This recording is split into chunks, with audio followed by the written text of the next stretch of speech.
please do participate with your questions. Here we go. We're going to get this show on the road, and great discussion coming up. Welcome to the Nonprofit Report, your weekly update on nonprofit organizations, issues, and leaders.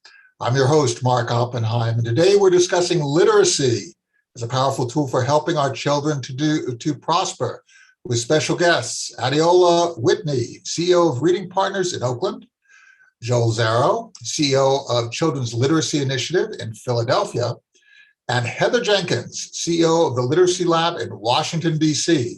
And a reminder to Zoom attendees that we would take 3 snap polls during the show. We'll announce results, and questions submitted through the Q&A function at the bottom of your screen will be included in our discussion.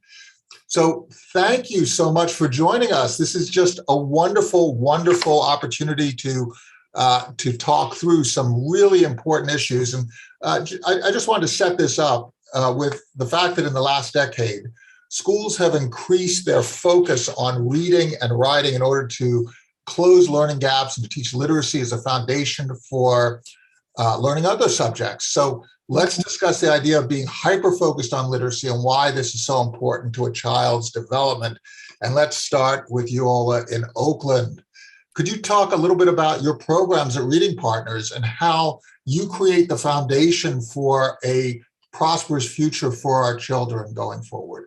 Absolutely. Hi, Mark, and thank you so much. And hello, Heather and Joel, and hello to all of the attendees. I'm just really honored to be here with all of you today. Mark, you said it beautifully, and I'm going to restate it because it was so important. I mean, you said reading is the foundation for all future learning, and that is true. The ability to read transforms lives and empowers children and communities to thrive. And the work that Joel and Heather and I and folks in our organizations are doing, we know, and we talk about this all the time, I'm not together, but I'm sure within our organizations that, kindergarten through 3rd grade is such a critical time for children to learn foundational skills before they move to more advanced skills. Yet only 35% of 4th graders in the United States are reading at a proficient level, meaning that 3rd and 4th graders often mark as a critical fork in the road academically. Children who are not reading proficiently by the end of 3rd grade are 4 times less likely to graduate from high school on time than proficient readers. And when students can read on grade level by 4th grade, they become well positioned to graduate from high school, access higher education, and contribute to an increasingly information-based world. So what we do at Reading Partners, we're a national nonprofit. We are based in Oakland. However, I'm in the New York, New Jersey area, and we mobilize communities in 12 regions across the country to provide students in under-resourced communities with proven individualized reading support that they need to read, that they'll need to be able to read at grade level by 4th grade. So we recruit and train and support community volunteers to tutor as they work one-on-one with our students, either in person or online, 45 minutes a day, 2 days out of a week, using structured, really easy to follow research-based curriculum. A little bit about us. You're making such an important point, because it doesn't matter where you are in this country. It doesn't matter what race you are. It doesn't matter what your circumstance is.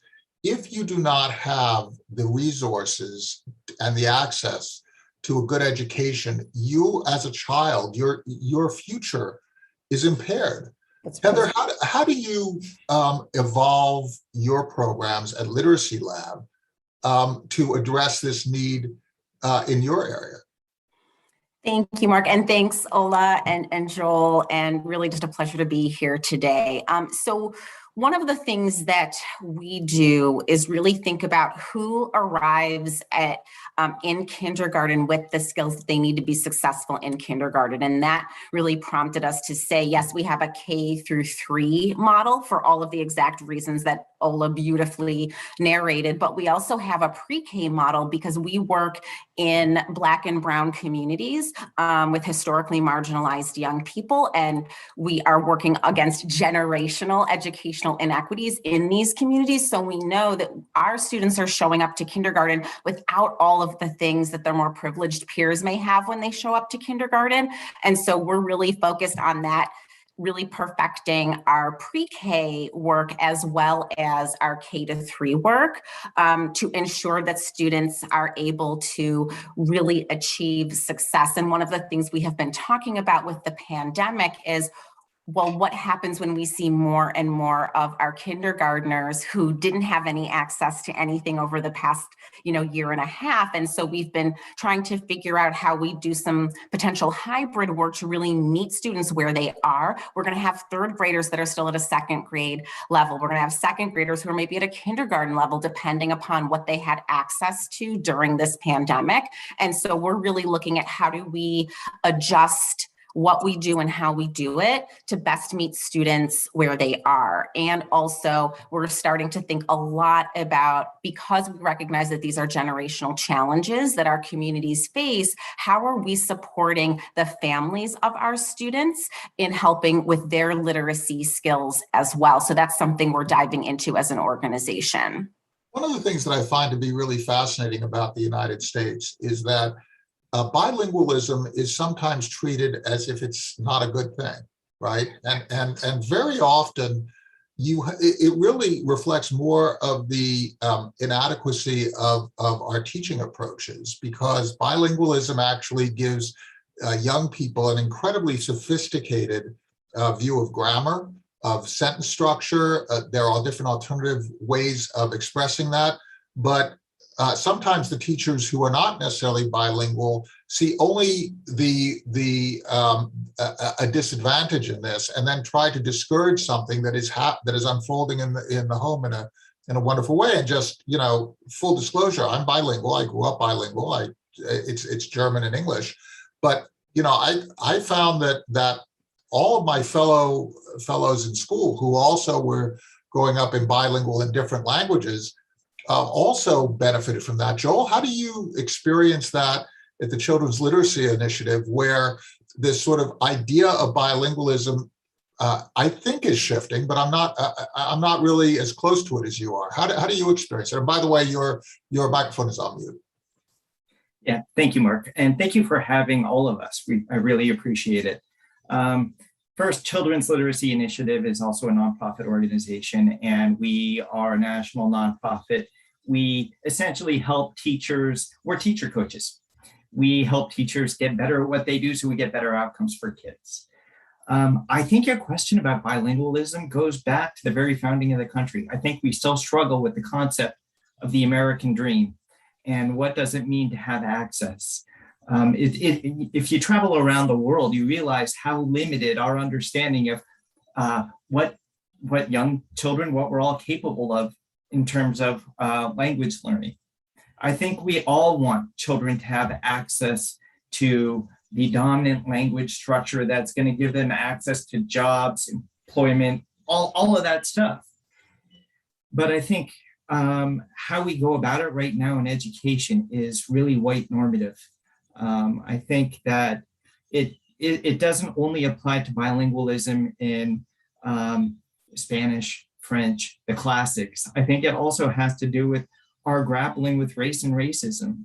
So if you're a Black child coming to school and a teacher says that's not proper English and doesn't appreciate the cultural and linguistic assets that child is coming with to class, that child, I could well imagine, thinks, but that's how we speak at home.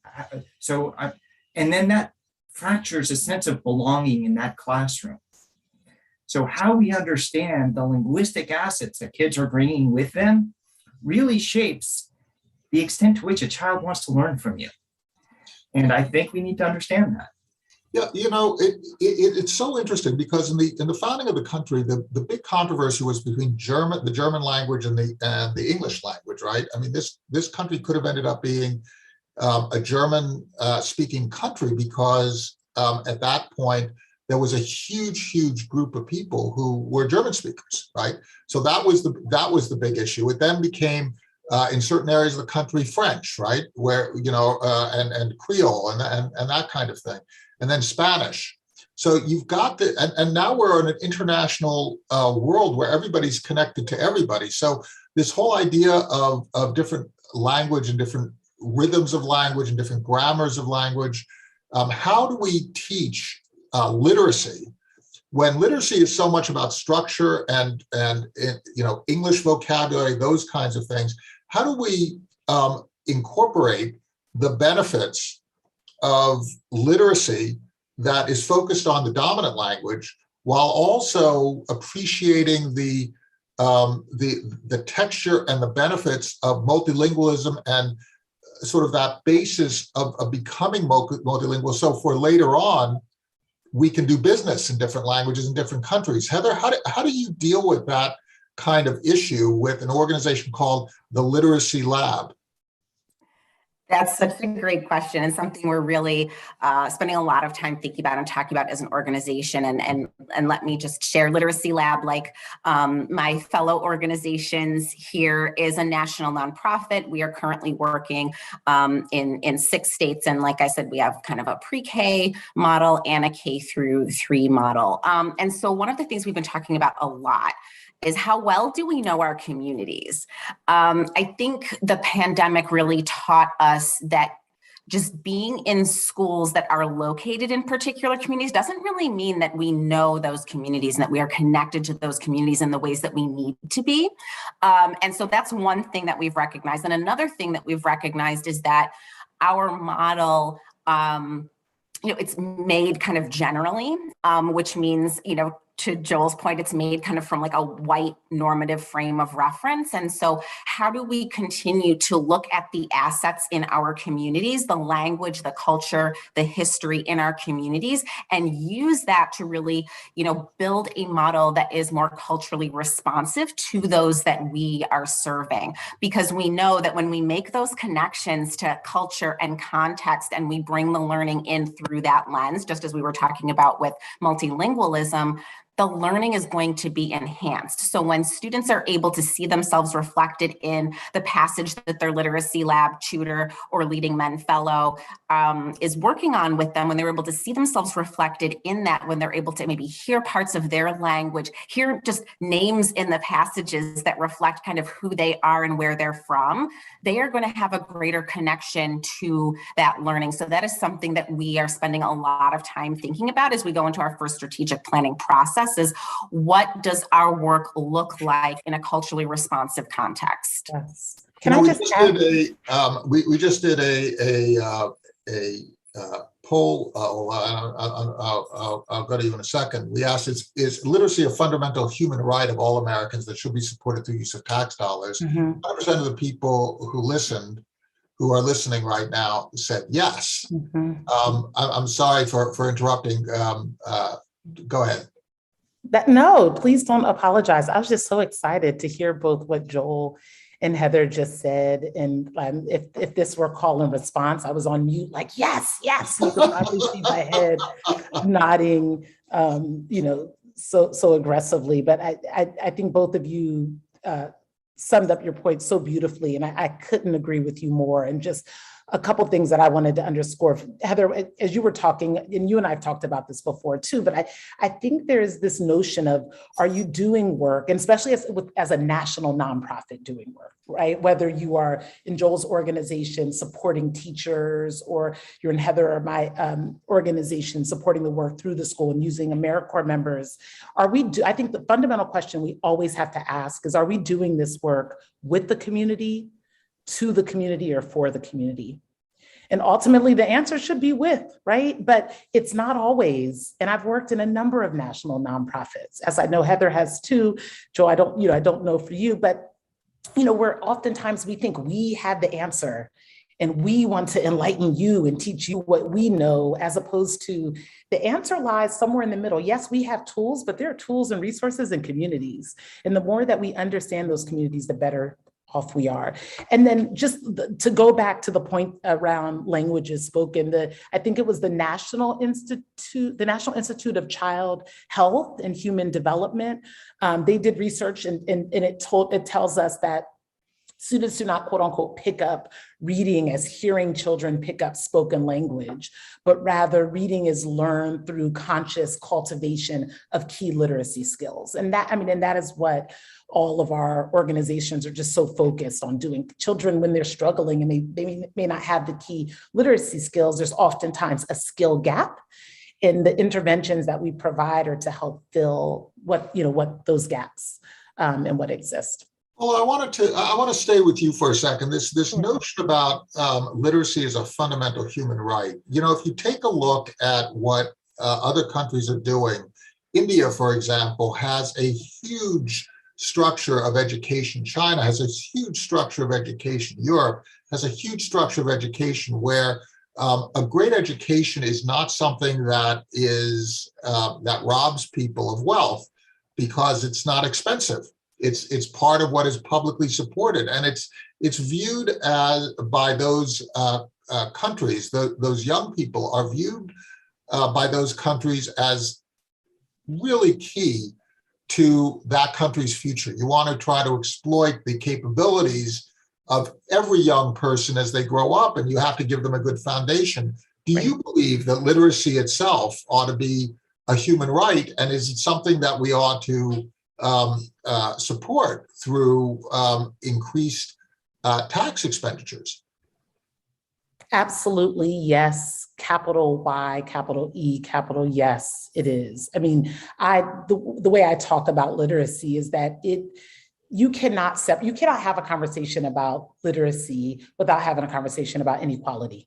And when you think about education equity, you can't, or you're talking about literacy, you can't divorce the two. When we think about the communities in which we serve, and you think about under-resourced communities, I first think about poverty, and poverty is the lack of privilege and access to resources. And so if we know, as my colleagues already so beautifully articulated, that in many of the communities that we're serving, that our students are starting behind the finish line, then there's work that we need to do, not just to catch them up, but to truly support them, right? To truly support them. And I think to do that, to do anything but not look at literacy that way, I think is a disservice to the communities that that the three of us and our organizations are so hard trying to work for. So yeah, that's what I would say. I'm curious, Joel and Heather, what you all would say about that too. Adeola, I completely agree with every single thing that you said. And Mark, could we use more tax dollars allocated to early literacy? Absolutely. It would just build the foundation we need as a country. But the single largest line item in any state budget is public education. We are spending more tax dollars to public education than any other sector. But if you dig in more deeply and look at how those tax dollars are allocated, you will uncover huge inequity. So we really have to look at the distribution of the current tax dollars across the system. So in most cities, it's on sales revenue. In most suburbs, it has to do with property tax. So in higher valued suburbs, you have more dollars going to the schools than you do in urban centers. And yet we need to allocate, for equity's sake, more dollars to urban centers than we do necessarily to the suburbs. So we have to look at the distribution of wealth and how, not just more money, but what we're doing with the money we have. So is what you're saying is that the way we actually allocate taxes, which goes in each of those instances, goes along vectors of wealth, right? So if education is funded based on the wealth of the populace that is doing the funding, then and that funding flows along those into those communities wherever the wealth exists or does not exist, right? What you end up doing is the powerful remain powerful and the unpowerful are not powerful, right? So how do we shift that, Heather? Do we, we've often heard this whole idea of constantly creating such a safety net that people are not self-sufficient. How do you see this in terms of childhood literacy? Is this an issue where we really do have to extend beyond our own selfish interests and look at the country, or how do you see it? Yeah, I just want to say I completely agree with everything that my colleagues here have said. And if you look at the Literacy Lab's website, you will see in bold, we believe literacy is a human right. It is on our website. It's why this organization was created by our co-founders, to try to bring that to fruition for the communities that we serve. And I think I could not agree more with Joel's comments around redistribution of the funds from an equality metric to an equity metric, to ensure that those folks have what they specifically need to move forward. But I do agree with you. I think that there is a kind of value and narrative shift that must happen, because right now, I'm sure if I were to call 500 people and say, do you think that all young people deserve, an equitable access to high quality education?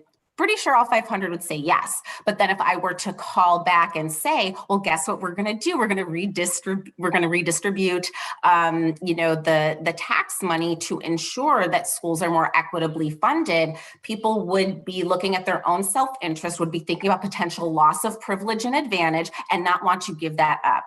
When we have power, when we have privilege, when we have advantage historically in this country, we think of it as like a finite pie. And so if someone else's slice is made larger, then my slice is made smaller. We don't think about that it's for the collective and greater good that we have this. But then at the same time, if we're not funding these things and investing in them up front, we're going to pay for it on the other side, right? Because then we say, oh, X percentage of folks in this community or that community do not have the quote unquote employable skills. Well, that's because we didn't invest up front.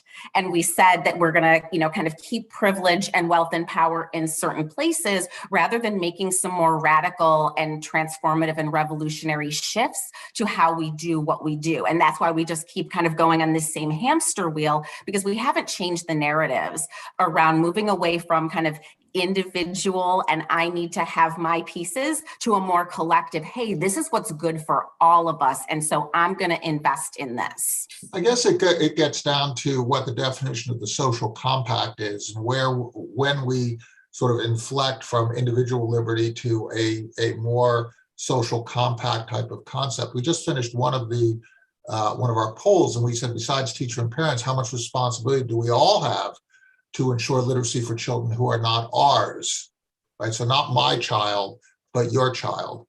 And about 80% said we are all responsible. About a little bit over 20% said we are not responsible, but should contribute. And nobody said we are not responsible. So what's interesting there is that when it comes to children, I think that people are more willing to say, we do have a social compact surrounding children, Ola, and perhaps we should go beyond our own selfish interests. A couple of questions were just asked, and I wanted to ask your opinion on them. The first comes from Jolene, who always contributes great questions. It's really about the responsibility of parents, right? And parents sometimes, because they can live in very difficult circumstances, they have a tough time knowing how to navigate. And also we have to say it. Some parents are not particularly focused on literacy for their children. How do you see your organizations working with parents and encouraging them, equipping them to become advocates for their children and getting involved in their children's education? I think if there were ever a time for families to get involved or for families to understand what was happening in the classroom, it was this last year.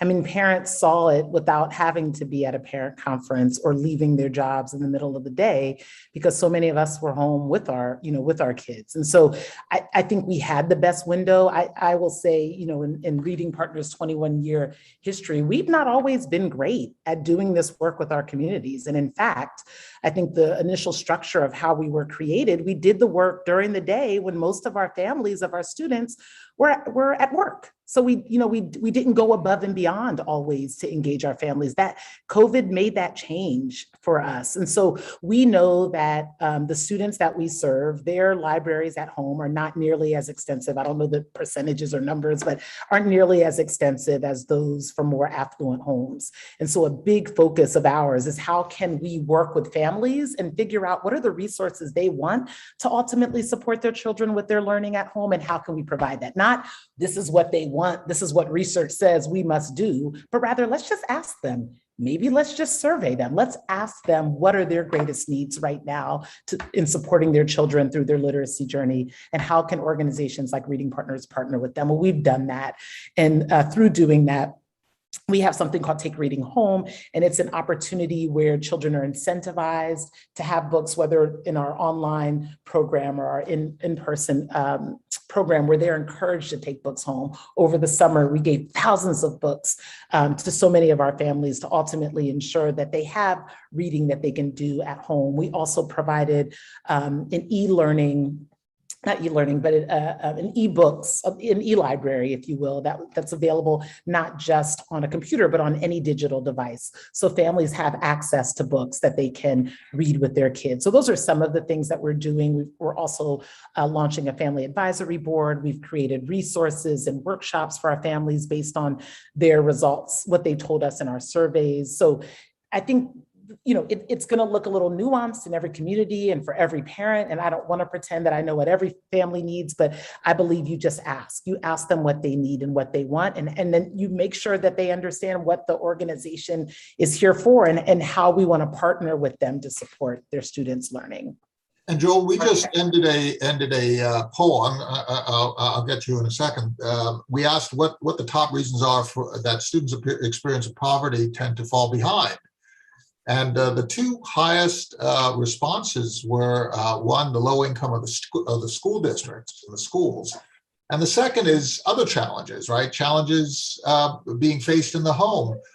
Joel, I didn't want to step on the point that you were making, but if you could also address that whole issue of, if we just deal, as Ola said, if we just deal with the proximate cause, the way we interpret it, are we really addressing the underlying issues that families are facing that prevent literacy? Go ahead, Joel. I mean, it's a thorny, complex problem, right? Otherwise, it would have been solved by now. But I think how we frame parent involvement also gets us off on the wrong foot. I've never talked with a parent that doesn't want their child to read. I think parents are involved. And they're involved in ways that are right for their family. And I think if we come to work with families from a deficit orientation, saying what they aren't doing, what they can't do, how they're insufficient, we're not going to be able to work with them in the ways that we need to. I was going to press on the earlier notion of, do people need to act out of their own, outside of their own self-interest? And we're not going to be able to get people not to care for their child and their child's education at the expense of some other child. And if we frame it like that, we're not going to be able to get people in the game in the way we need people in the game. Well, you set it up for opposition, right? Right. I also think it's the wrong framing. I mean, I think it is voting in everyone's or acting in everybody's self-interest to make sure that children have the education they need to be successful. Otherwise, we're going to be paying for it down the line. They're going to be paying for it immediately, but it's not going to help us as a society advance and rise up the way we need to. And so it is in our self-interest to work together to solve this problem. And we're not going to get there with this deficit othering of the communities that we're trying to work with. And Heather, we're coming to the end of our time, so we're going to give you the last word. We had a very interesting question. It was an interesting spin. If you take a look at the American Disabilities Act, the whole premise there is that these are people who can contribute, but they're preventing from contribute by a disability, right? It's not of their own making. So it's part of the social compact to help those people to be able to contribute and live productive lives. And with children are not choosing to have difficulties with literacy. They're not choosing the circumstances into which they're born. So is there a connection between how we should function in society between those who live in circumstances that are not of their own making? We have an obligation there to help each other. And isn't this the same with children? And how do we square that circle in a way that does not create opposition, but that instead we have the have parents and the have not parents basically coming together and saying, these are all of our children, these are American children, let us help to uplift them together so that we have a strong country going forward. How do we actually do that? How do we create that connection and the understanding between the various political parties and all the nonsense that goes on in this country? Yeah, I think I really appreciate Joel's point about we've kind of set this up in kind of a binary either or and not a both and. You can want what is the very best for your child. You can also want and act in ways that facilitate that very best for someone else's child who does not maybe have the privilege, the social and cultural capital that you have. And for me, what I've noticed is the more we educate folks on the structural and systemic inequities that put us in these positions, that put certain families in the positions that they are in, and then certain young people in the positions that they are in. And when we really understand those structural problems, it takes any, kind of shame, blame, guilt out of the mix. It takes finger pointing out of the mix. Say, okay, we are now in this inequitable structure and system. What do we all need to do together to create greater equity and redress this? And so until we've had that education and until we can use that to reframe the narrative, that's kind of why we're in this, kind of either or space. So we're thinking about as an organization, what is our ethical commitment to really educating the community on why do we and reading partners and children's literacy initiative, why do we exist? What are the systemic and societal reasons that necessitate us being in business? And then how do we all work together to put ourselves out of business someday? So your point, Heather, and it would be interesting to hear whether it's endorsed around this table. Your point is that the solution is simply excellent early education for everyone. Yes, as with the educating folks on why that is, why some of us have it and some of us don't, because that's really, again, the Literacy Lab exists because we don't have this wealth redistribution that Joel mentioned. And there are certain school districts that could use more resources and support. And that's why we come in. We're not working in private schools. We're not working in affluent, school communities. We're working in under-resourced, underserved communities that have been historically in that situation. And so once these things become generational, it becomes this kind of mammoth thing to tackle. And so it's going to take a lot of rethinking and kind of redirecting our narratives around the who and the why, and then the what do we collectively do about it. Well, thank you so much. Thank you all for helping us understand just a little bit more of this very complex and thorny problem. Heather Jenkins, CEO of the Literacy Lab in Washington, D.C., Adeola Whitney, CEO of Reading Partners, and Joel Zarrow, CEO of Children's Literacy Initiative in Philadelphia. Thank you so much for helping us navigate this. And thank your boards, thank your staff, thank your communities, thank your students, thank their parents, thank your teachers for the work that you do. Thank you.